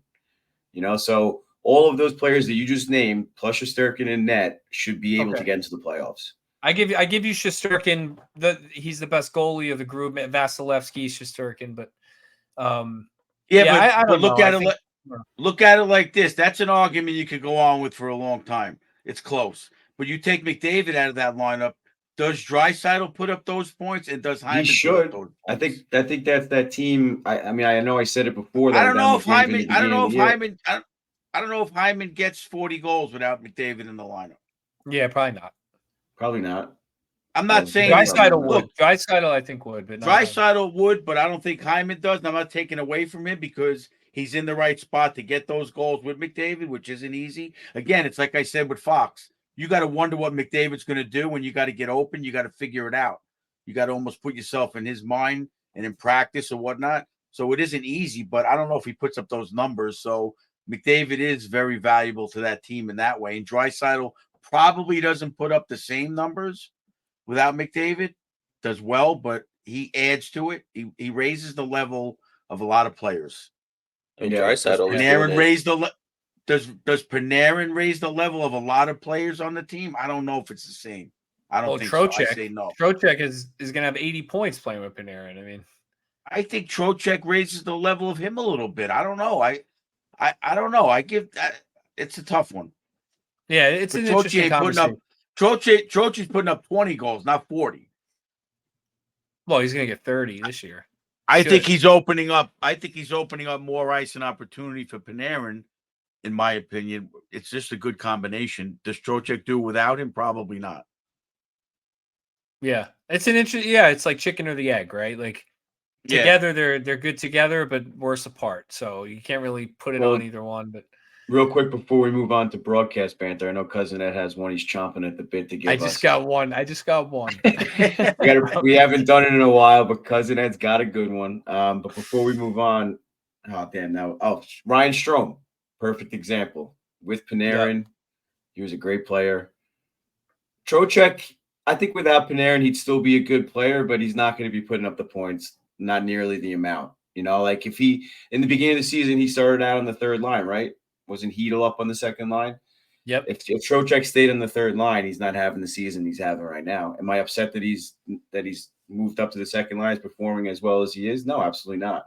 But in a different situation, there's no way Trocheck is. Not nearly, but he's still an effective player without Panarin. Yeah, you know? I mean, look, the bottom line, Panarin's in the conversation, but I tend to agree with you guys. It's probably McKinnon, McDavid, Kucherov as the finalists, and flip a coin on those three guys. But that's Panarin's crazy. Right there. He's right there. It's crazy because what else does he have to do to be? What else does he have to do to be in the conversation if we're not as good as in the top three? It's crazy.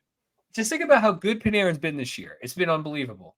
And Kucherov has 20 more points than him. So just add 20 points to Panarin. Like that, he's that much. That's insane, right? So it's tough. But, yeah. All right, let's move on to broadcast banter. It's a power play goal. All right, I just got one. I don't know if you guys have any. Rangers Devils. Sam says, Capo Caco shoots. Saved by Capo Kakinen. No relation. I was dying. Absolutely. He did that on purpose. No relation. He did that on purpose for sure. For sure. I don't know if now that we're doing it, I don't know if it was on this stretch or the last one, but when Micheletti was out for the Minnesota. Oh, that was the best. Did we talk about this already? We might have talked about it on last episode. No, because we were gone for like 2 weeks. Me and Coach Ed probably just talked about it. But when Micheletti was gone for the Minnesota thing and they did the whole trivia, Sam was loving every second of that game because he just couldn't wait for the trivia question at the end. Where is Joe Micheletti? Yeah. So funny. Yeah, I love those little moments with it. With those little moments with Sam lately, they've been hitting a little bit better. He's the best. Yeah, this is the Hall of Fame. And I got to also say, 2 games this weekend on national TV. I don't know if you guys had it on national or if it was local on MSG, but it's just not the same. Look, I mean, they do a decent job, but dealing with Ray Ferraro. If we get him in a playoff series, it's going to be brutal. You know, it's he's a good analyst. He really knows the game, and he gives interesting insight. But he really hates the Rangers, so it's hard. And you just listen to Sam. Sam is the voice of the Rangers, man. Like, it's going to be tough without Sam. We get him for the first round, right? Yeah, I think I don't know if they're doing it this year, but that's what they've done in years past. They give the local stations their first round. But yeah, on the Ferrara situation, when Zibby hits the post, he just goes, "Well, that's why you can't score 5-on-5 or something." Like, how obvious can you be? You're chirping the players? Like, that's crazy. As a broadcaster, he's chirping the players. That was just wild to me. It's almost like he caught himself too. He's like, "Oh, I had just said that out loud." Shit. Like I forget what he said right after that, but it's almost like he was making up for it. Like, he didn't want to say that. It just came out. I was just like, this guy's something else. Yeah, we talked about it. He has good reason to hate the Rangers for what they did to him, honestly. But Darren Pang did the game today, and not Ferraro in that spot. Did you guys see what Panarin did? Yeah, he took a sip back. I saw that on Instagram before we got on here. They showed it on TV. Yeah, he leaned over and drank out of his drink, and then in the middle of the broadcast, Pang just goes, "Guys, I'm sorry, but I got to tell you this. The funniest thing just happened." So I was here looking at my notes, and I looked over, and Artemi Panarin was drinking out of my drink, and he's holding this green, it's like a beer cup, and they're like, "Is that like a green beer?" And he's like, "I don't know, I don't know, dude, what it was." He's like, "It's Gatorade or something." So, and then apparently Panarin went out and got a point after that. He got an assist or something, and then he went up to Pang because Pang said this. He went up to him again and said, "You got any more of that green drink?" That's funny.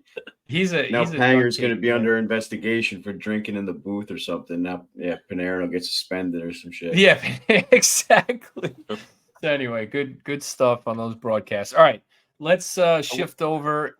Go ahead. Sorry. We're not going to talk about the Carolina game or nothing. We'll just if you want. I mean, that game was phenomenal. Talk about whatever you want. All right. Well, I'm just saying. I know we want to get through this. I mean, I'm tired, but that freaking Carolina game was incredible. Well, let's talk about it before we do stars of the week. I mean, 1-0. Fox scores at the end of the first with 6 seconds left, and just a 0-0 game back and forth. Talk about a playoff type game. Yeah, that one felt. Sam couldn't catch his breath. It was nonstop. Yeah, it was beautiful that they shut down Gensel too. I mean, I know it was his first game after his injury or whatever, but if he scored a goal or something, we never would have heard the end of it. We just had to hear the whole game how good Carolina is, how good Gensel is, just how good they are. It's just it was really frustrating in that sense. Look, Carolina is a good team, but I'll say it again, they don't scare me. They just don't. I'm not saying they won't beat the Rangers in a playoff series. They won't win the Stanley Cup. I don't know. I don't have a crystal ball. They're a good team, but that team doesn't scare me because of that. They still, even with Gensel, a complimentary star, they don't have a game-breaking talent that really can come through in a moment in a tight game like that. The Rangers just clamped down. They got hemmed in a little bit with Carolina's forecheck, but they didn't really give him anything. And Shesterkin just was awesome. So a lot of fans talk about you talk about defensemen not panicking and playing the game and forwards with the back pressure. How many times did a forward break up the play in the high slot coming back on the play when Aho thought he had a shot or Kuznetsov thought he had a shot and Brzezinski comes in, picks up his stick, takes the puck. It happened multiple times. It was just a complete game, and it was very good to watch, even though it was just 1-0 to me. Obviously, the Rangers won. It made it a lot better, but the way they played in a game like that, which meant a lot, was that sent Carolina a message that the Rangers aren't going to be walked on. So now the Carolina knows they got to play a little bit more harder, and the Rangers are ready. So I thought that was a big statement game. And let's keep in mind again, I'll say it again, that was without Matt Rempe and without Jacob Trouba.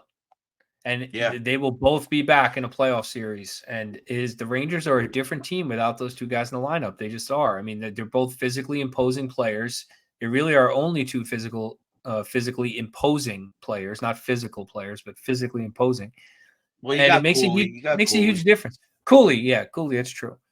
I I don't know. I just don't really worry too much about Carolina. I'm more worried about Florida or honestly Tampa. I'm more worried about than Carolina. Can we just get through Tampa? I mean, with all those stars on Tampa, they've been like dormant all year and they just seem to wake up now. They shut out Florida the other day after they beat the Rangers. So, I mean, that's not really the team I want to play in the first round, but it looks like it's going to happen. Yeah, but that's a team also. Tampa's been going on these few streaks where they're beating tough teams, and then they'll lose to Buffalo, and they'll lose a couple of games. You're like, what the hell was that? It's a very strange situation. So I'm not saying they're going to be a guaranteed in because I've seen that happen all season. They've been playing the better teams tough, and then I look at the screen and I see they lost. It's an enigma too. So nothing's guaranteed. It's a tough league.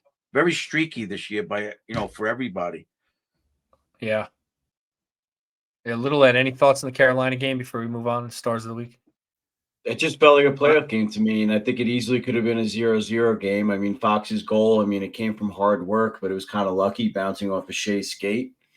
And the Carolina goalie, what's his name? Slipping my mind right now. He played amazing. Yeah, he was awesome. He played incredible. The Rangers they brought it. They had a lot of good opportunities, good chances. Both goalies played unbelievable. So that game could have gone either way. I thought Schmidt was in the net. Yeah, for real. Ooh, I'm gonna tell Neil you said that. Poor Neil. Poor Neil. I don't know if you guys saw, but I went on the live stream with Up from the Blue Seats, the Hockey Podcast Network, and for the Devils. Went on for a period and a half, the Rangers Devils game, and Neil joined, and he was hurting, guys. Neil was hurting. We got to have Neil back on and give him a little love. Neil, a Devil state of mind for the fans who don't know. Yeah, he's down in the dumps for sure. Yeah, he is, and he's a good kid. But yeah, it's tough. The Devils are tough right now. All right, let's move on. Stars of the Week. Wait, we're not.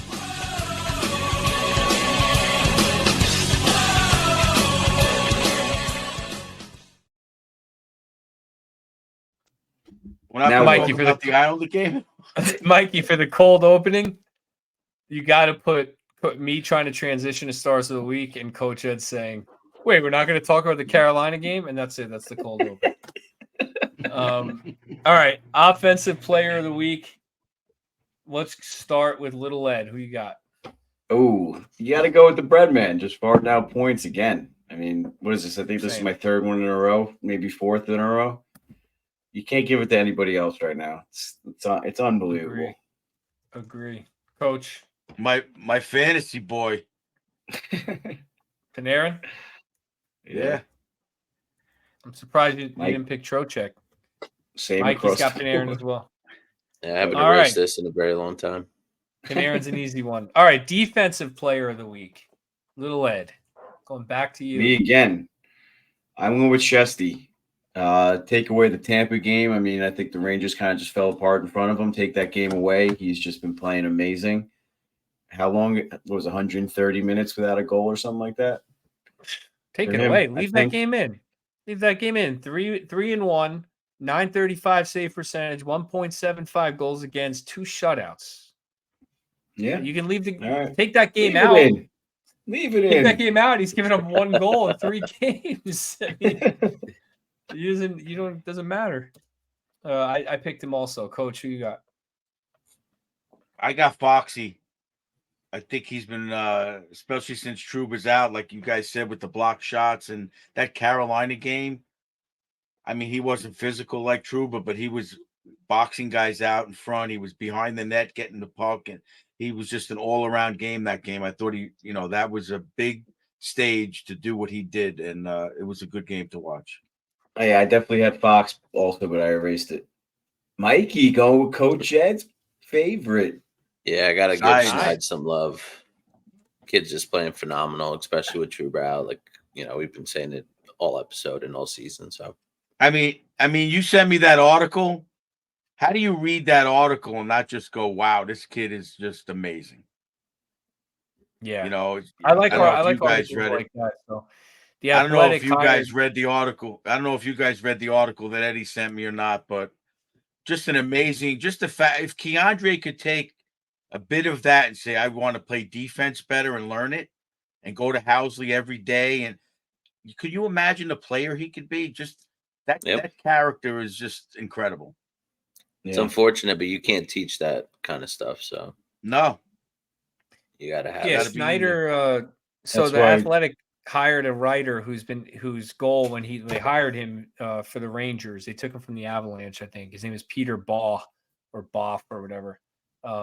He specifically said he's going to be writing articles like that one, where he goes into a player and like interviews the family and like looks into like their kind of like a beginnings, like Rangers beginnings. So, Schneider, I knew you guys would like that one, so I sent it, but it's really good content. So if you guys don't have the Athletic, I'm not trying to give free ads, but I really enjoy their writing. I think it's the best sports news outlet as far as written content is concerned. It's not like beat reporting. It's like true like journalism, I guess. Like it's an analytics. There's people who focus on analytics. There's people focus on eye tests. There's people who are just journalists. Or, there's all different types of articles. So it's good stuff. But yeah, Schneider's been good, Mikey. Well, real quick, that's big thing is Coach Ed and I always give out the most coachable player at the end of our hockey seasons as a little award. So not only do we give out the MVP, Rookie of the Year, Offensive Player, blah, blah, blah, we always give out the most coachable. So just a little. That's a good one.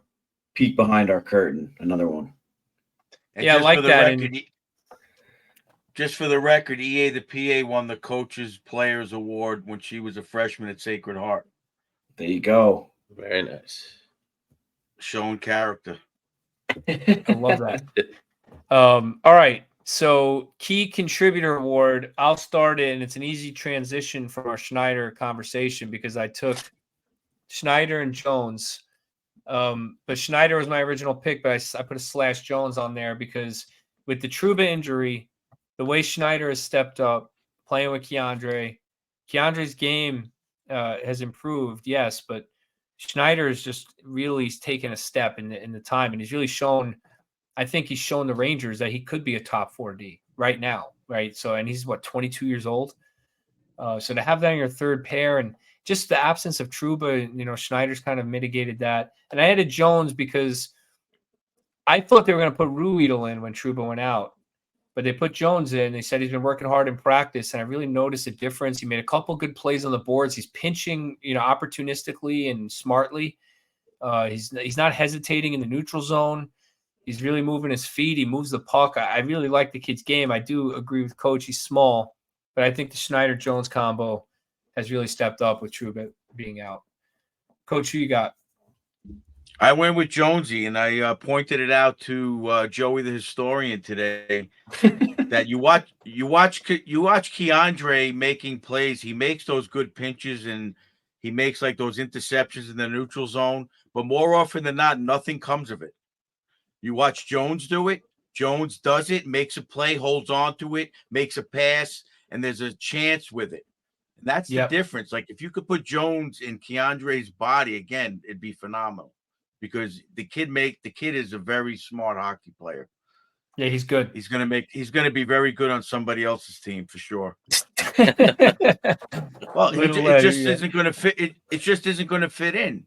For his career to advance, he's got to go somewhere else. Yeah. It's just a fact, like you said. He could play in the third pair. He could play in the third pair. I guess he could, but we'll see. I don't wish he does. I just think it's going to be a tough situation. But I gave it to him. He's been playing real well in that absence for sure. Yeah, I think Drury sees something in him. If he wanted to trade him, I think he's probably had plenty of opportunities to do so. So he either doesn't have the right price yet, or he's looking to hold on to the kid. Like I said, he took a turn. Joey the historian watched 3 whole periods with Coach Ed today at the bar. So I think he learned more in the last couple hours than he has in his whole life about hockey. So he got the 50-minute lecture for sure. Yeah, Joey got his money's worth today with Coach Ed for sure. I went with Kaka. He's been taking a lot of scrutiny, obviously, in the media, trade rumors, fans tossing up bullshit trades on him. He's got 3 points in this stretch, plays unbelievable defense. One play which forced me or caused me to write in the group chat, you could put Kakko on the point and let Keandre play offense because he plays an unbelievable defensive game. He looked great out there. One shift I noticed, Schneider looked back. He saw Kakko was covering for him, and then Schneider went all the way out to the point in the defensive zone. And then Kakko ended up getting the puck behind the net and breaking the puck out. One pass up the wall, beautiful play. And that's when I texted the group, you should put him on the point or he could be playing defense. Hey, that's something that goes unnoticed with the fans. So I just wanted to point it out. That's pretty cool. Yeah. Yep. I That like goal the pick. today. That goal today was sweet too. Yeah. Did you see what I wrote when you said that, by the way? Because no one laughed at it or anything, but I don't know if you saw it. I thought I laughed at or commented or whatever. We all smiled. What'd you say? He started out, finish. Well, junior Sam, he started off at D and finished juniors. Anyway, what do you got, Mikey? Giving it to the K-Man. I feel like he's had an extra jump or a little pep to his step after the trade deadline. Trouba going out, I feel like he's kind of leading by example. He's kind of our second leader on the team, and he has been playing very well these last stretch of games. Yeah. How about his empty net goal the other day? I thought for sure he was going to circle back and pass to Panarin for the hat trick. I was waiting for it. I can't. He was on the break. He was on the breakaway in like the third period, I think, and he put the brakes on and dropped it back to Mika. Yeah. I know it was probably the end of his shift. He was running out of gas. He was trying to create a 2-on-1 instead or a 2-on-0. But dude, come on, just put the puck in the net, please.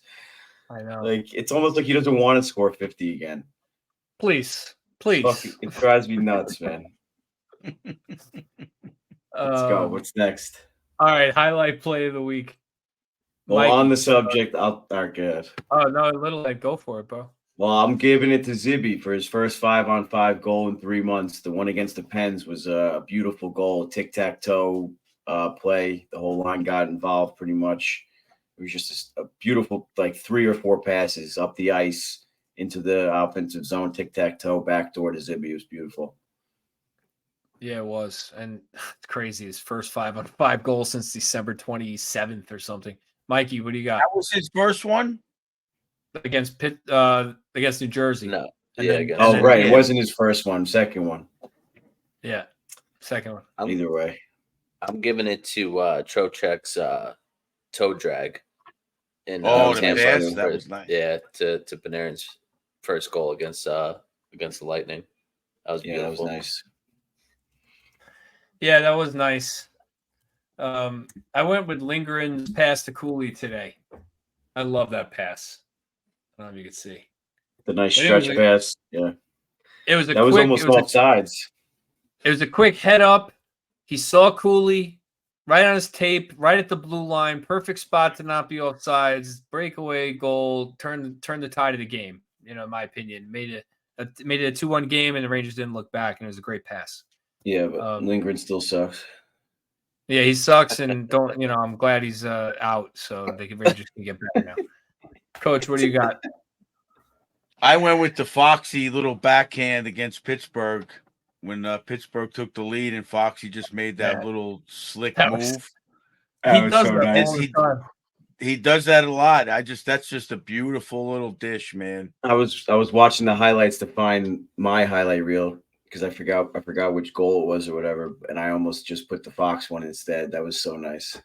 And then today he had the same opportunity and he passed it, so he's keeping the goalies honest with that play too. Right. I don't know if you noticed that. Yeah, he's something else. He's thinking that too. He's step ahead of everybody. Yeah. All right. So Coach Ed's Copyright Doghouse Award, sponsored by Suitors Sweet Treats.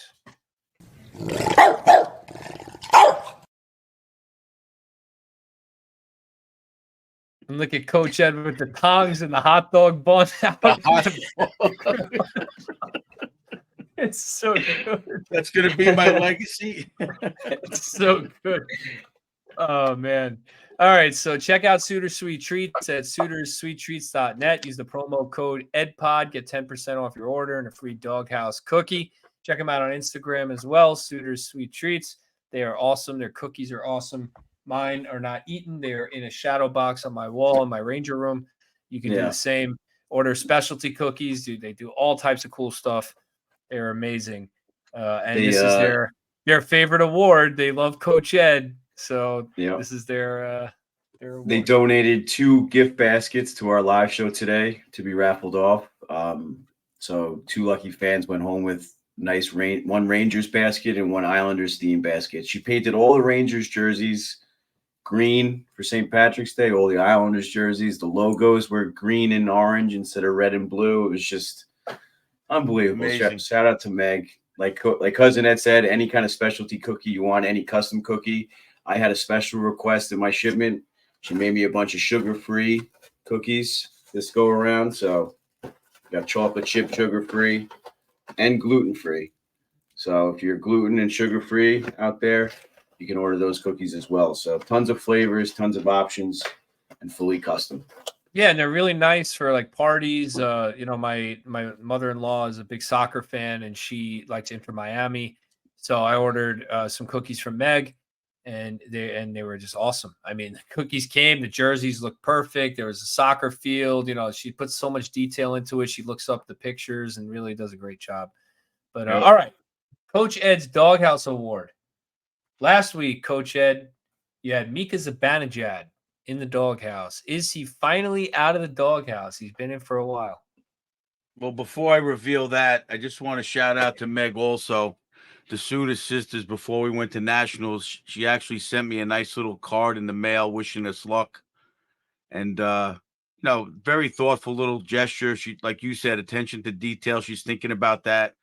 I carried it with me the whole weekend. Unfortunately, didn't bring us enough luck. But just the fact that she was part of that and thought of it was very, very sweet. Great people. If you could see it in the background, I got the doghouse empty. In this stretch of games, the Tampa game was a little tough, but I can't put anybody in. Everybody, Keandre stepping it up. Mika's got a couple 5-on-5. They're moving the puck. Everybody's just moving around well. It's been a nice stretch so far. Let's see what they could do in the next 5. Yeah, I mean, I can't disagree, Coach. I got mine empty too. I took Mika out, a couple 5-on-5 goals. He's gonna get there. Mikey's got it empty, and so does Little Ed. All right, so empty across the board. Looks like Mika, Kreider, Miller, Shesterkin, the usual suspects have all gotten themselves out. They've worked their way out of the doghouse for all of us. I mean, honestly, how nice is it to have an empty Coach Ed's doghouse? I don't really have anything negative to say about this team. I really don't. Like I was telling my friend today, I was texting my friend. I'm like, I really like. There's not one single thing that I am disappointed about. I mean, maybe guys being hurt or something, but other than that, it's like, man, they're a fun team to watch this year. How about today? What's the glaring point of today's game? Anybody? Glaring point? Can you give me the glaring? I don't know if that's the right word. What's the glaring Lindgren result going down of today's game? No, in a positive way. I think they shut the game down when they needed to. The puck management. That's not it. But anything, cuz. I don't know. They had a killer instinct. 3 goals out of the bottom 6. Oh yeah. Coach said that at the show, and I forgot. Yeah, Cooley, Brodzinski, and Kako. That's what we're going to need. That's playoff type games. That's competitive. That's the desire. That's playing the game right. That's a big win against the Islanders, getting 3 from them. Like Tampa beat up the Rangers, all the goals were on their first line. So if the Rangers were able to shut that line down, that game's over. Obviously, they didn't, but I'm just saying. So now if a team is able to shut down Mika's line, we got threats. You got guys with confidence in the bottom 6, which is very important. Well, I don't know if you guys saw, but after the game, Coach, Yandel and Anson Carter were talking, and forgot which one said it, but one of them said, we've learned the Rangers are just a deep team. They're a really deep team, and this is why Little Ed and I were harping at the trade deadline. Do not trade Kako for an upgraded right wing one, because having Kakko as the third line right wing, it just makes our roster so much deeper. You know, with Roslovic, he's not a superstar, but he could fill in there. Kakko, third line. Cooley's now on the fourth line. You know, next game we might see Cooley with Rempe on one line. Phew, I'm looking forward to that. You know, you want to play D with Cooley and Rempe coming in, barreling in. You know, Oh like my God. No, like, man, that's like crazy. Lawrence Taylor and Reggie White coming in for the out of quarterback. No, it's gonna Yeah. be it's No, gonna thank be you, like the you know? it's gonna be like the Indian in Slapshot coming. Oh my God. So anyway, this is a fun team to watch. We all got empty dog houses, and for good reason. All right, so let's throw it over to Mikey P. We got a 150. Oh man, we got the Nope. 150 still. No 150 tonight. Oh, Mikey fell through it. Oh man, I gotta Mikey, get We on. will be. talking- We'll release it separately on YouTube.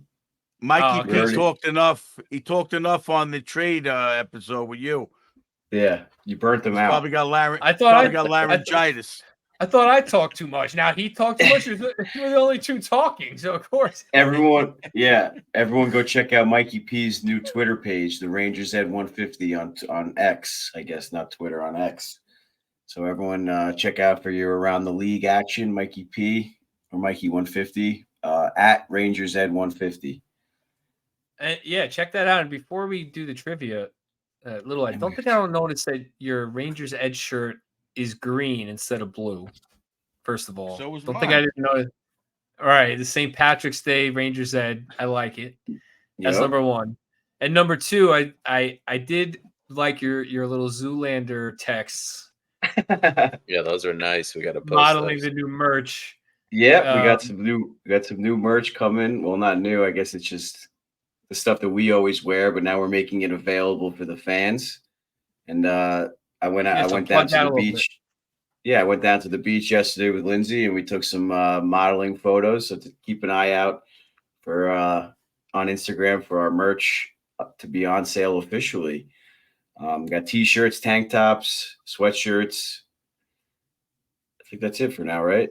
Do Yeah, you but all think- different colors, different styles, and yeah. Do you think you Little could Ed, take? little Ed went to turn left. He almost fell off the jetty. Oh my God, I'm True story. losing it. Do you think you could redo the photos with the merch on, but put a mermaid costume on the bottom half? Water. Airbrush some like scales and stuff. Yeah. Oh, that would be Yeah. hysterical. Yeah, Eddie did a great job today. All the merch was a big hit at the live show. Both the Islander stuff and the Ranger stuff. The two cornhole sets were a big hit. It was well done. Everything was great. He had a lot of good stuff up there. As Yep, usual, trying to check get- out Little Ed's trying to- Workshop on Instagram Yep. if you want to see it. Yep, there you go. That's what I was gonna say. Oh, by the way, I left the You table gotta there. stop talking so much. Oh wow, we forgot about the table. All right, What table? What we left the table? table at the live show. We could talk about it later. I just thought. All right, let's do the trivia. I'm losing it. It's getting Yeah, we're late. almost at 2 hours here, fellas. Let's go. Yeah. Wait, we're not going to talk about the. So we're going shout out to Poppy O'Neill, going to the calendar for this episode's trivia question. That means no one's getting it right. Go I for don't it. know about this one, but I'm looking for a name, and if you could give me the years, that'd be the bonus point. All right. Years plural? Correct. It'll make sense in a second. Who was the first New York Rangers player to score 40 goals in 3 consecutive seasons?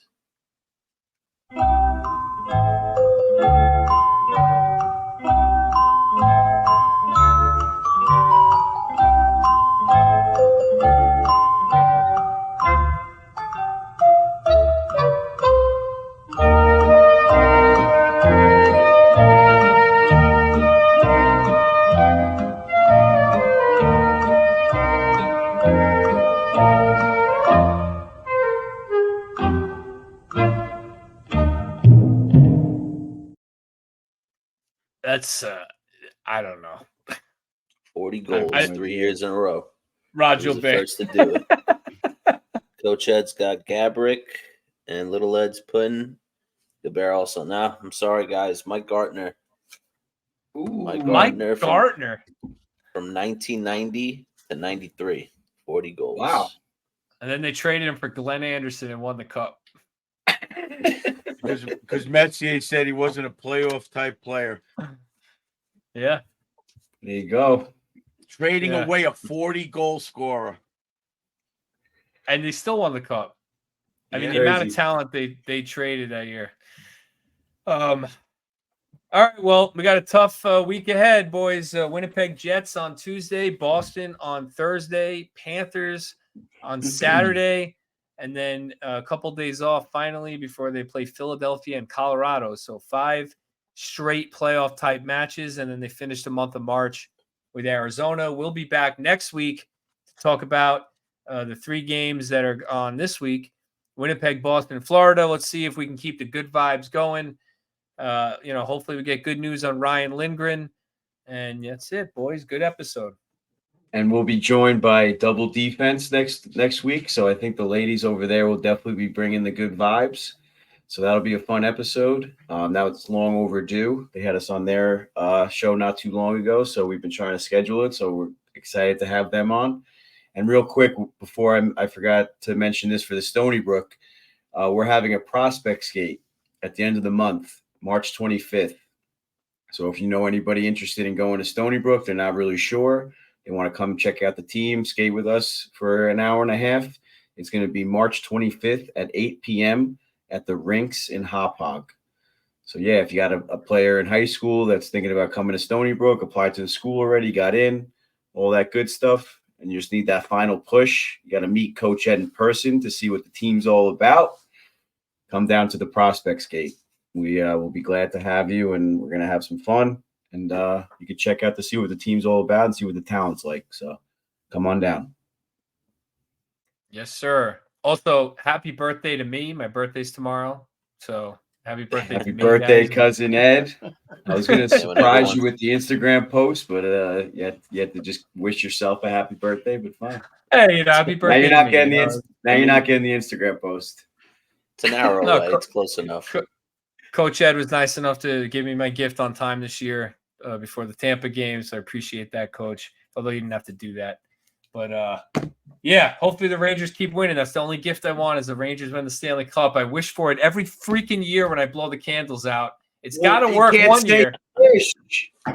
You can't say your wish out loud. Oh, man. Well, it doesn't matter. I didn't do it yet, first of all. All right. Second of There you all, go. every year it's over. I did it last year and they didn't win. So what the hell does it matter? What does it matter? Anyway. All right. Good I don't episode, believe boys. that. All right, boys. Thank you to our sponsors. Thank you to the fans coming out to the live show and listening. And we appreciate you. Check us out on YouTube. Love you, boys. Love you, boys. Love you guys. Love you guys. Have a good birthday. We'll talk to you guys. Hopefully we'll be doing good this week. All right. Later.